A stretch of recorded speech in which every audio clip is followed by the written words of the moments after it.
Breaking news right now at 5. The U.S. military just launching minutes ago a third round of airstrikes on ISIS targets. Yeah, this as we're hearing that hundreds of women have been taken captive by those militants. Let's get straight over to our Alex Hobson tracking the very latest for us tonight. Alex? This just came down within the last hour, Wendy. ABC News now reporting the U.S. military has carried out 3 rounds of airstrikes today against ISIS militants in Iraq.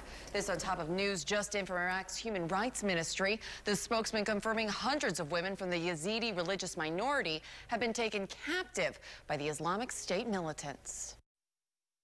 This dramatic video shows the impact on the ground from U.S. fighter jets dropping 500-pound laser-guided bombs on ISIS artillery in northern Iraq.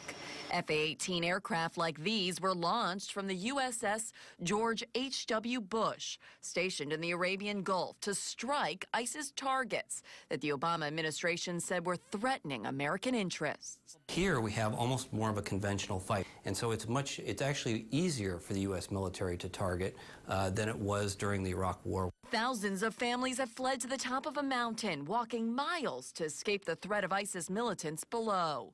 This man said he left everything behind, and there's no food, no water. Secretary of State John Kerry said today that the ISIS surge and acts of violence show all the warning signs of genocide. And last night, the president said the U.S. can take action to prevent that. The U.S. launched a challenging and dangerous aid mission.